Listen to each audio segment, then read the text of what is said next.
Yesterday, while organizing my desk, I stumbled upon a piece of paper I wrote back in January, and guess what was written on it? The biggest lie we tell ourselves every year. New year, new me. And I was like, what the heck am I doing? So I started wondering, why is it so hard to change? So I looked it up. And here's what I found. The first thing I found was from neuroscientist Anne Graybiel at MIT. Graybiel discovered that habits get physically stored in a part of your brain called the basal ganglia. And once something gets stored there, your brain stops actively thinking about it. It becomes a loop. Trigger, behavior, reward, repeat. The brain does this because thinking is expensive. Habits save energy, which means the more often you do something, the less it feels like a choice and the more it starts feeling like reality. Your brain basically stops asking, should we do this? And starts assuming, this is just what we do. Which makes sense because scrolling is way easier and more energy efficient than running or going to the gym. Then I found research from Wendy Wood at USC. And honestly, this statistic made me slightly uncomfortable. Wood found that about 43% of what you do every day isn't actually a decision, it's habit. 43%.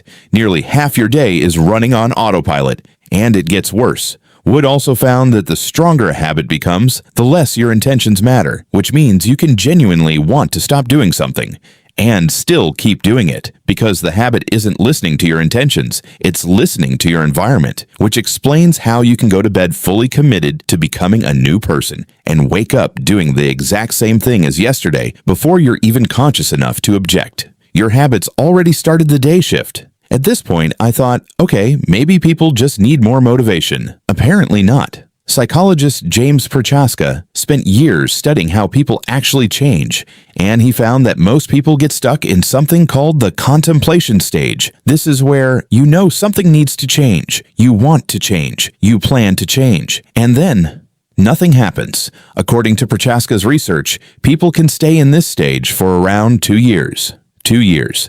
Thinking about changing without actually changing. 2 years. In 2 years, you could learn a language, build a business, completely reinvent your life. Instead, a lot of us become experts in explaining why we haven't started yet, which is technically a skill, just not a particularly useful one. Then I found something from 1957 that explained way too much. Psychologist Leon Festinger called it cognitive dissonance. It's the uncomfortable feeling you get when your actions don't match what you believe. You know you should start. You don't. You know something isn't working. You keep doing it. That tension feels awful, and the brain hates it. But here's the problem. Instead of fixing the behavior, the brain often fixes the feeling. It creates a convincing excuse. I'll start next week. Things are busy right now. I've actually been doing better lately. The discomfort disappears.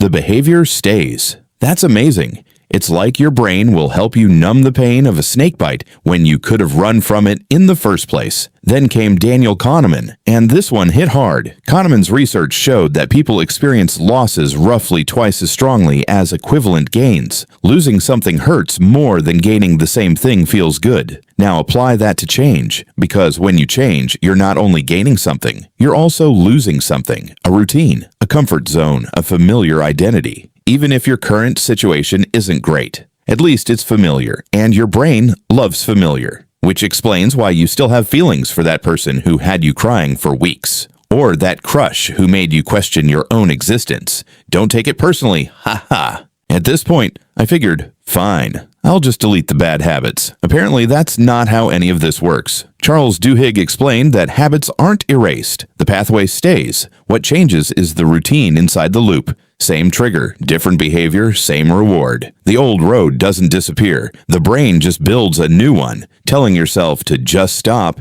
is like telling a river to stop flowing. The water is still coming. You just need to give it a different direction. And before you ask, no, this doesn't work on your ex. Then I found B.J. Fogg's work on tiny habits. And this might be the most useful thing I found. Fogg discovered that people fail when change feels too large.